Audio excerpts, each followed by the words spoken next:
신약성경 178쪽에 있는 요한복음 18장 1절에서 11절까지 말씀을 한 절씩 교독하겠습니다. 제가 먼저 요한복음 18장 1절 말씀을 읽습니다. 예수께서 이 말씀을 하시고 제자들과 함께 기드론 시내 건너편으로 나가시니 그곳에 동산이 있는데 제자들과 함께 들어가시니라.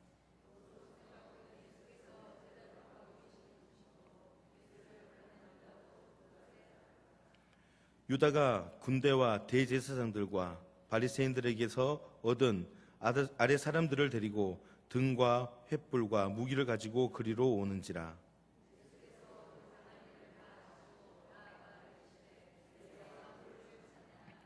대답하되 나사렛 예수라 하거늘 이르시되 내가 그니라 하시니라. 그를 파는 유다도 그들과 함께 섰더라.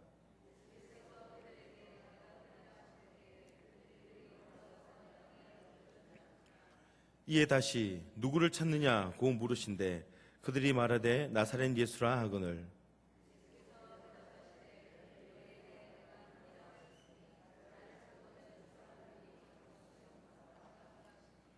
이는 아버지께서 내게 주신 자 중에서 하나도 잃지 아니하였사옵나이다 하신 말씀을 응하게 하려 함이로라.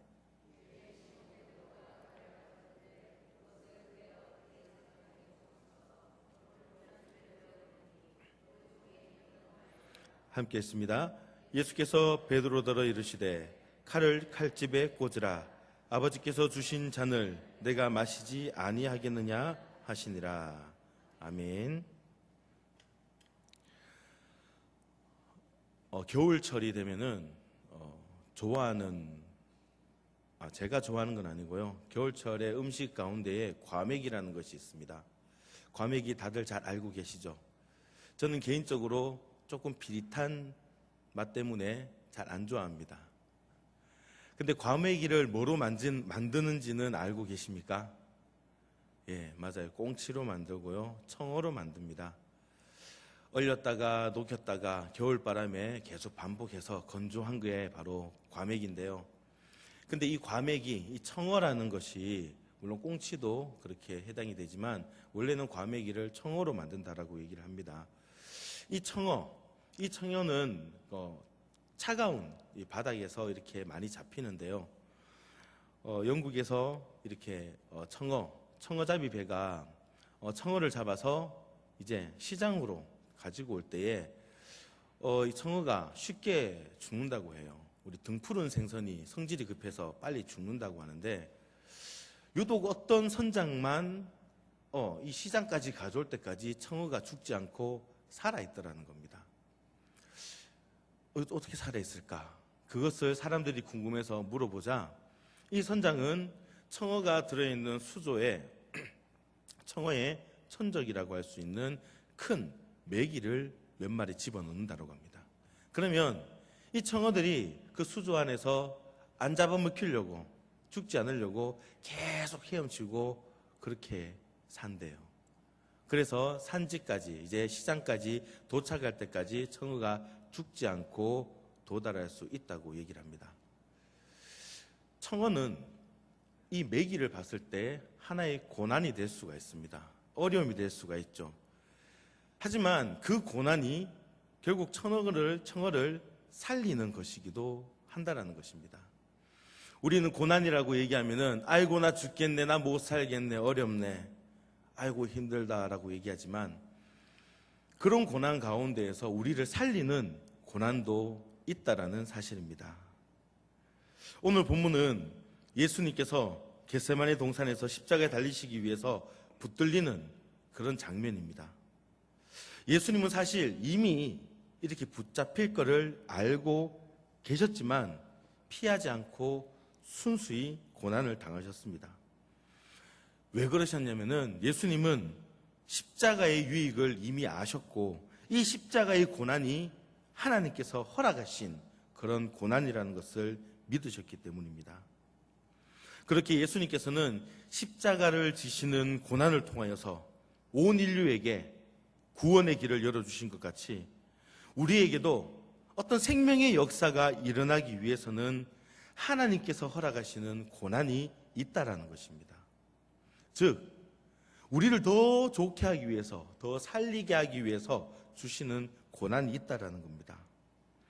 교회가 정말 교회다운 아름다운 교회로 바꿔지는 그런 과정도 그렇습니다. 그 과정 가운데는 희생과 십자가가 있습니다. 가정 천국이 이루어지는 것도 마찬가지죠. 남편과 아내가 또 부모와 자녀가 서로 먼저 죽고 변화되기를 힘써야지 되는 것입니다.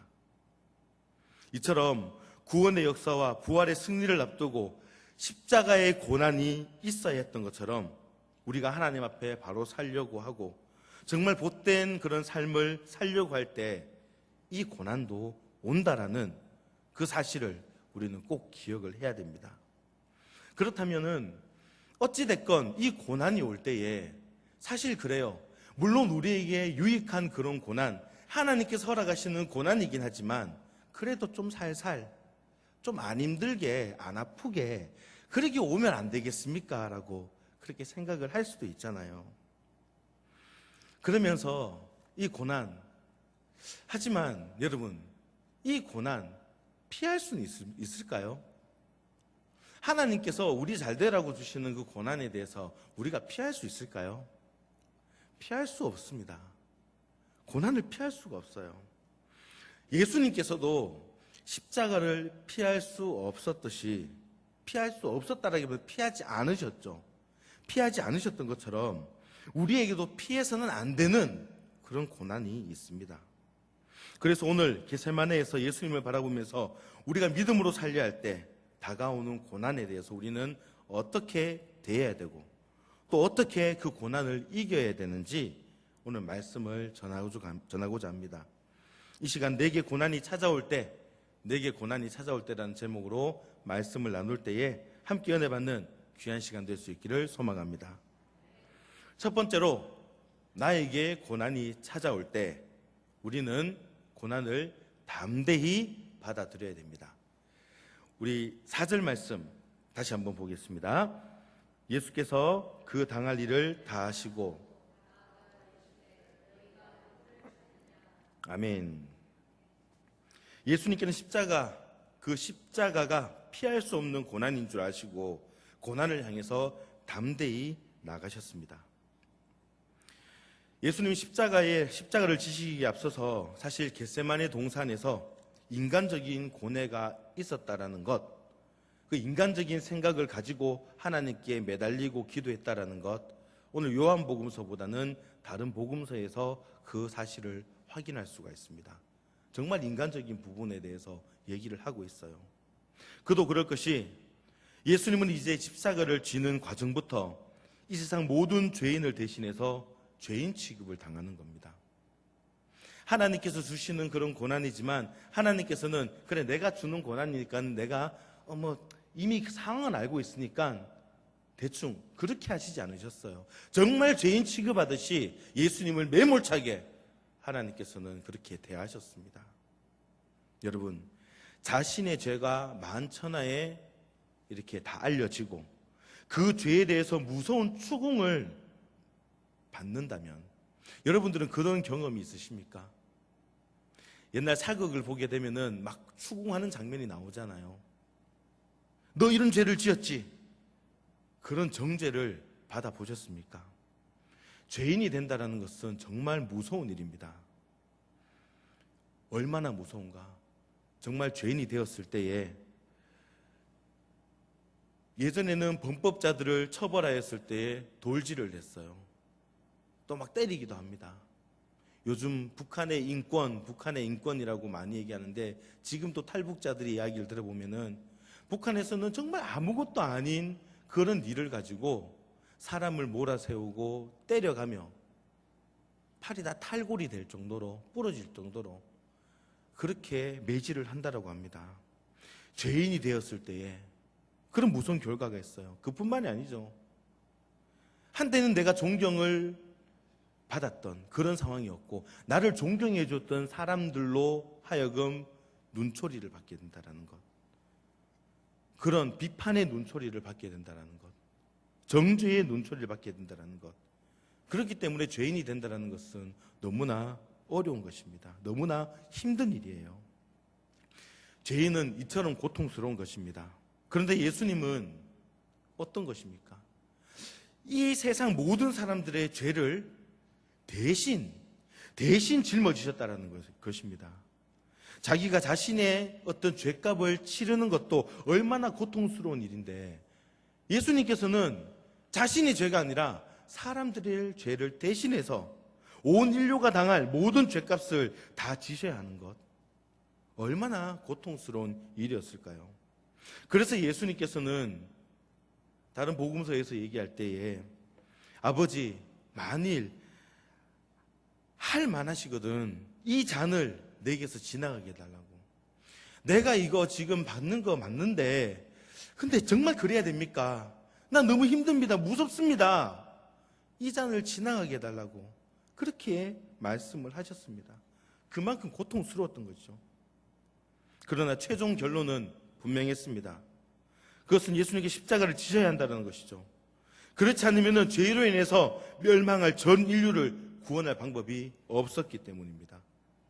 예수님께서는 이 사실을 이미 알고 있었기 때문에 그게 이 잔이 지나갔으면 하는 그런 바람이 또 있었지만은 내가 이걸 지지 않고서는 해결이 안 된다. 그래서 담대하게 일어났습니다. 그리고 똑바로 서서 자신을 잡으러 오는 그런 무리들을 향하여서 대면을 했습니다. 병정들 가운데에 누가 나사렛 예수인가? 라고 물었을 때 바로 나다 라고 그렇게 대답을 하셨습니다. 사랑하는 성도 여러분, 우리도 고난 앞에서 담대할 수 있어야 합니다. 근데 우리가 고난 앞에서 담대해야 된다는 것, 고난을 담대함으로 맞아야 된다는 것 얼마나 많이 들어왔습니까? 이 담대함이 문제입니다. 담대함이 어떻게 생기는 거예요? 내 머릿속에서 고난은 담대함으로 받아들여야지. 근데 진짜 고난 당했을 때 담대함으로 받아들여지던가요? 안 됩니다. 담대함은 어디에서 나오는 것이겠습니까? 바로 기도에서 나오는 것입니다. 담대함이 마음대로 되지 않기 때문에 많은 성도들이 흔들리게 되는 것입니다. 우리는 고난을 받아들이되 담대함으로 받아들이되 기도의 힘으로 받아들여야 되는 것입니다. 예수님께서도 겟세마네 동산에서 그 기도의 힘으로 인간적인 두려움, 부담감 그것으로부터 담대할 수 있었습니다. 고난과 시련의 세상은 우리를 위축시킵니다. 너무너무 아픔이 계속 밀려와요. 우리의 삶은 계속 쪼그라듭니다. 뭘 하려고 해도 이거 안 될 거야, 저거 안 될 거야, 담대하지를 못해요. 하지만 올바른 기도와 깊은 간절한 기도는 우리를 담대하게 만들어줍니다. 더욱더 중요한 것은 이 기도가 평소에 계속 기도하는 거예요. 지금 오늘 이렇게 금요기에 나와서 몸은 피곤하지만 좀 뒤에 집에 가서 등 대고 눕고 싶지만 그래도 평소에 기도하는 것, 이것을 깊이 생각하는 것, 이것이 중요한 것이죠. 예수님께서는 항상 기도하는 삶을 사셨습니다. 처음 사역을 시작하셨을 때 어떤 일이 있었습니까? 처음 사역을 딱 나오려고 할 때 마귀의 시험을 당하셨어요. 돌 보고 떡덩어리가 되게 해달라, 뛰어내려 봐라, 내 앞에 절을 해봐라. 그 시험 가운데 예수님은 어떻게 이기셨습니까? 기도로 이기셨어요. 첫 사역부터 기도로 시작을 하셨습니다. 40일 동안 금식 기도를 하신 거죠. 겟세마네 동산도 예수님께서 늘 기도하던 그런 장소 중에 하나였습니다.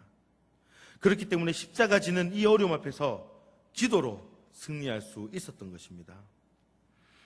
의외로 많은 성도들이 기도 응답과 기도 역사에 대해서 믿지 못하는 경우가 참 많습니다. 왜 그렇습니까? 정말 많은 성도들이 기도를 할 때 급하고 어려운 일이 있을 때만, 그런 때만 기도를 하기 때문입니다. 열심히 기도하는 것 같은데 좌절하는 것은 바로 그 이유 때문입니다. 다윗이 골리앗을 향해서 담대하게 나아갔을 때 그 다윗의 고백을 한번 생각해 보십시오. 너는 창과 칼과 방패 힘으로 내게 나오지만 나는 여호와 이름으로 너에게 나아가겠다. 다윗의 그 담대함과 확신이 어디서 나온 것입니까? 갑자기 생긴 걸까요? 아닙니다. 다윗은 그 골리앗과 싸우기 전에 목동, 양을 치고 할 때에 크고 작은 그런 어려움을 겪었을 때 늘 하나님의 도움을 생생하게 받았었습니다. 우리가 시편을 통해서 다윗이 지은 시를 보면은 그것을 알 수가 있지 않습니까? 다윗이 지은 시 가운데에서 다윗이 왕이 되고 나서 지은 시도 있겠지만 왕이 되기 전에 목동 가운데에서 그 어려운 상황 가운데에서 나를 지키시는 분, 여호와 나의 목자시니 내게 부족함이 없으리로다. 평소에 그런 기도 생활을 했다라는 것입니다. 즉 매일매일 살아가면서 하나님과 동행하는 그런 삶이 우리를 고난 앞에서 강하게 만들어주는 것임을 믿을 때, 그 사실을 믿을 때 우리는 담대해질 수 있는 것입니다. 담대하게 열심을 다해서 항상 기도함으로 이 고난을 담대하게 받아들이고 그 고난을 이기는 큰 믿음을 가질 수 있는 저와 여러분들 될 수 있기를 소망합니다. 두 번째로, 내게 고난이 찾아올 때 자기 책임을 다해야 합니다. 우리 7절과 8절 말씀 함께 읽습니다. 이에 다시 누구를 찾느냐고 물으신대 대답하시되 너에게 내가 그니라 하였으니 나를 찾거든 이 사람들이 가는 것은 용납하라 하시니. 아멘. 예수님은 그 병사들에게 붙들리면서 이런 얘기를 합니다. 나는 잡아가되 여기 있는 내 제자들은 다 놓아주라고 그렇게 얘기를 합니다. 그것은 제자들에 대한 예수님의 어떤 사랑스러운 배려이기도 하지만 중요한 것은 그 십자가는 너희들이 질 수 있는 게 아니다. 내가 질 수 있는 것이다. 내가 져야 하는 것. 나 혼자만 질 수 있는 것임을 분명히 아셨기 때문이었습니다. 예수님만이 우리를 대신해서 십자가를 지실 수 있는 죄 없는 유일하신 분이십니다. 죄가 없지만 그것을 감당하셨습니다. 바로 이 정신을 우리가 배워야 됩니다. 주님이 그것을 감당하셨다라는 것. 고난 앞에 설 때 우리는 사실 자신이 책임져야 될 그런 문제임에도 할 수 있는 대로 피하려고 하고 좀 어디 숨을 수 없나 그런 생각을 하게 됩니다. 그러면 문제가 더욱더 커지기 마련이죠. 어떤 성도의 가정 이야기입니다. 두 분 다 집사님이신데요, 우리 교회 집사님은 아니세요. 그렇게 신앙이 우리가 말하는 깊은 신앙을 가진 분들은 아니셨습니다. 근데 집안이 어려움이 생겼어요. 문제가 생겼습니다. 그래서 어디서 들었는지 새벽 기도 나가서 기도 열심히 하면은 하나님 기도 응답하신다더라. 그래서 아내가 기도를 나가기 시작했습니다. 남편은 그 몸도 피곤한데 잠이라도 1시간 더 자지 뭐 나가냐고 새벽 기도를 반대했지만 아내는 새벽 기도를 나갔습니다. 남편은 처음에는 그렇게 반대를 하다가 그래도 뭐 기도에 새벽 기도 나가서 기도 응답 받으면 뭐 좋은 거지 하고 지켜봤어요. 오히려 이 기도를 통해서 이 일이 해결되면 참 좋겠다라고 생각하고 그렇게 생각을 했습니다. 부인도 이번 기회에 가정의 신앙 문제를 해결을 위해서 좋은 기회다라고 생각을 하고 새벽 기도에 나왔습니다. 그런데 문제가 해결되지 못하고 더 어려워졌습니다. 그랬더니 남편이 화를 내는 거예요. 그거 봐라, 그거 잠이라도 한숨 더 자면 낮에 일할 때 졸지라도 않지. 그 아침에 그거 나와가지고 뭐 그래 했냐. 그렇게 하면서 이제 나중에 이 교회 뭐 나가봐야 소용이 없겠다. 교회도 나가지 말자. 그렇게 얘기를 하더라는 겁니다. 하나님도 믿을 수 없다라는 거죠. 그러나 이 얼마나 무책임하고 하나님을 가소롭게 보는 것입니까? 기도의 책임은 누구에게 있습니까? 바로 가장인 것입니다. 아내가 새벽 기도 나간다 하면 본인도 나가서 기도해야 되지. 본인은 기도하지 않으면서 가족이 잘 되기를, 가정이 평안하기를 바랬다라는 것 자체, 아니 그런 가정이 평안이 된다라는 것, 그게 오히려 이상하지 않습니까? 정말 기도해야 될 사람, 정말 책임을 가지고 기도해야 될 사람이 책임을 하지 않는 것. 오늘날 교회 성도들 가정에 이 가장들 무책임한 분들이 들어 있습니다. 우리에게는 기도의 특권도 있지만 책임도 있다라는 사실을 기억해야 됩니다. 어려운 일은 계속 많고 기도할 제목도 많이 있는데 걱정할 줄은 알고 고민은 하면서도 하나님 앞에 나아가서 기도해야 될 책임은 지지 않는 가장들, 교회에 문제가 있고 교회에 어려움이 있고 가정에 어려움이 있고 문제가 있고 내 삶에 문제가 있다면은 그것을 바라보면서 불평불만하는 그런 입술만 있지 왜 그것을 위해서 기도하진 않습니까? 그런 분들이 있다라는 겁니다. 가정에서는 가장이 앞서서 기도해야 됩니다. 아내를 위해서, 자녀를 위해서 기도해야 되겠죠. 열심히 회사 나가서 일해서 돈만 벌면 되는 게 아닙니다. 가끔씩 가족들과 함께 외식 그거 하는 것, 그것으로 가장의 책임이 끝났다라고 생각해서는 안 되는 거죠. 물론 돈 많이 벌고 아이들에게 먹을 것 많이 사주고 외식 시켜주면은 세상에서는 인정받는 가장으로 보여질지 모르겠지만 하나님의 자녀로서는 기도하지 않고 그렇게 가장의 역할을 한다는 것, 그거는 큰 죄를 짓고 사는 것과 마찬가지입니다. 우리가 잘 아는 요나, 이 요나 한 사람이 하나님 앞에 충성하지 못함으로, 자기가 짊어진 책임을 다하지 못함으로 인해서 함께 타고 있던 배에 있는 사람들 모두 다 죽을 수 있는 그런 위기에 처해졌기도 했습니다.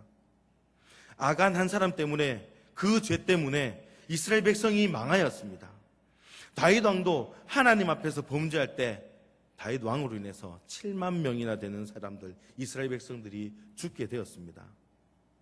책임을 맡은 사람들, 이처럼 한 사람 한 사람이 다 중요합니다. 많은 사람에게 큰 영향력을 끼치기 때문입니다. 그러나 우리는 요나가 회개하고 자기가 진짜 책임져야 될 그 책임에 대해서 완수를 했을 때에 12만 명이 넘는 사람들이 구원을 받았습니다. 다윗도 자신의 죄를 회개하고 또 책임졌을 때 하나님의 진노가 그쳤습니다. 사랑하는 성도 여러분, 우리도 하나님 앞에서 자신의 책임을 다하려는 자세를 가지고 나아갈 때에 고난을 이길 수 있는 자가 되고 또 그렇게 행할 수 있는 저와 여러분 될 수 있기를 소망합니다. 마지막으로 세 번째입니다. 내게 고난이 찾아올 때에 성령 충만함으로 변화받아야 합니다. 우리 10절 말씀 함께 있습니다. 10절입니다. 이제 시몬 베드로가 칼을 가졌는데 그것을 빼어 그 종의 이름은 말고라. 병정들이 와서 예수님을 잡아가려고 누가 예수냐라고 물었습니다. 그때 제자들의 마음은 어땠을까요? 제자들은요, 그래도 그 나름대로 그래도 우리가 모셨던 스승인데 하면서 그 앞을 딱 가로막고 속으로는 그런 마음이었죠. 예수님 잡혀가서는 안 된다. 아마 베드로도 그런 마음이었을 겁니다. 이 모습을 보고 베드로는 굉장히 흥분했을 겁니다.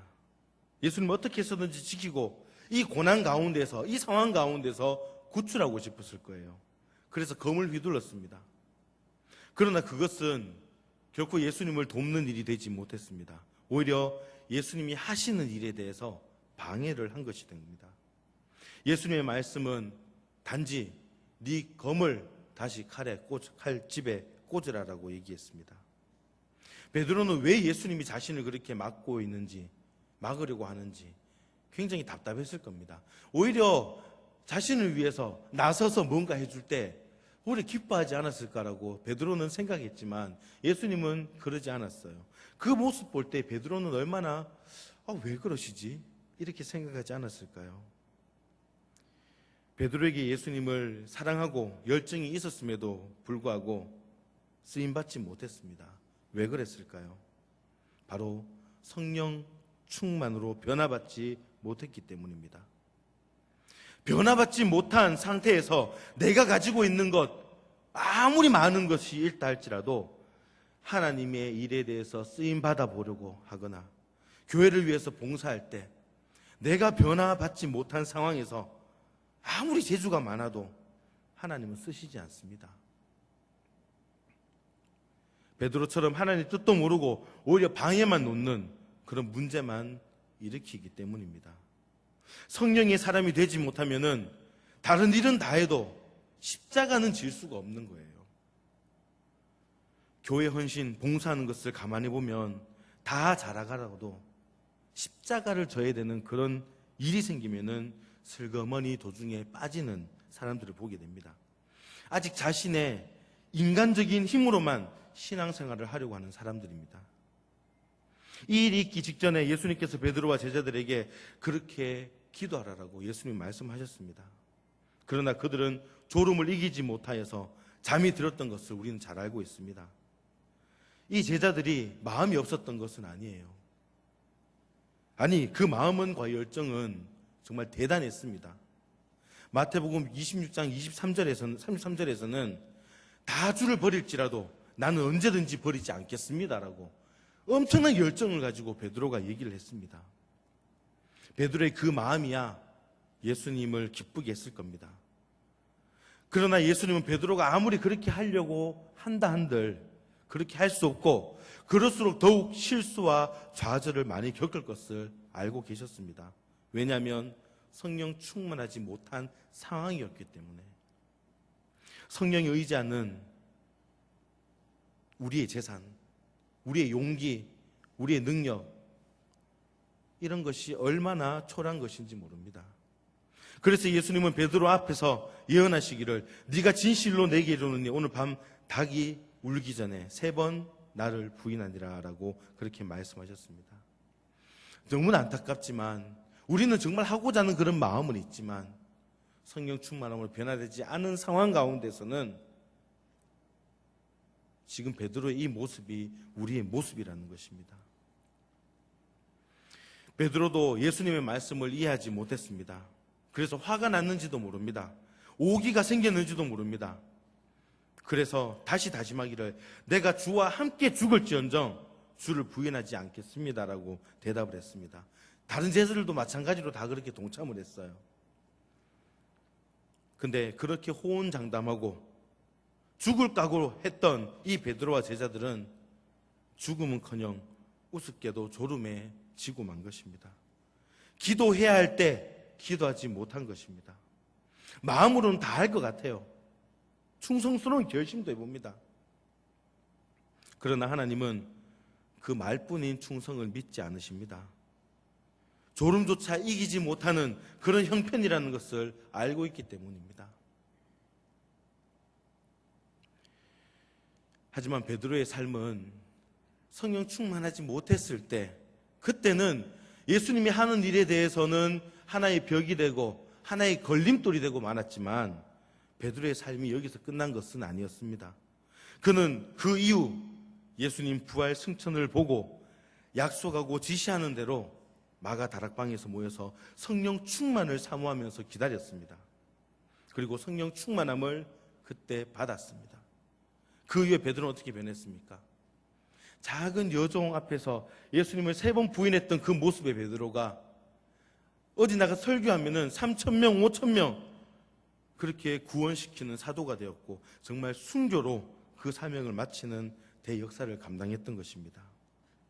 성도가 세상의 고난을 이길 수 있는 힘은 다른 것에 있는 것이 아니라 오직 성령 충만함으로 성령님의 변화를 받는 것, 성령 충만해서 오는 것임을 알고 명심할 수 있기를 소망합니다. 처음에 말씀을 전할 때 꽁치 이야기를 했습니다. 청어 이야기를 했습니다. 고난은 있겠지만 그 고난이 우리를 살릴 수 있는 고난도 된다는 것. 구약시대 때 제사장들이 입었던 옷이 있습니다. 에봇이라는 조끼 같은 것인데요. 그 조끼 에봇 앞에는 흉패가 달려 있습니다. 흉패에는 이스라엘 12지파를 상징하는 12개의 보석이 있습니다. 근데 이 보석이 주는 의미가 무엇인지 아시죠? 보석은 계속해서 다듬고 깨고 문지르고 그렇게 되어야지만이 빛을 발하게 됩니다. 연단과 단련을 통해서 더욱 빛날 수 있는 것이 바로 보석입니다. 우리가 살아가면서 고난이 올 수밖에 없습니다. 우리가 고난이 올 때에 어떻게 해야 하는지 오늘 말씀을 통해서 우리가 살펴보았습니다. 이제는 우리가 아는 것으로 그치는 것이 아니라 행함이 있기를 소망합니다. 내게 고난이 찾아올 때에 담대함으로 기도로 담대히 나아가고, 내게 고난이 찾아올 때에 내게 주어진 책임을 다하고, 내게 고난이 찾아올 때에 무엇보다 성령 충만함을 받아 고난을 이기는 것, 아니 그것을 뛰어넘어 그 고난을 축복의 기회로 삼을 수 있는 저와 여러분 될 수 있기를 주님의 이름으로 축원합니다.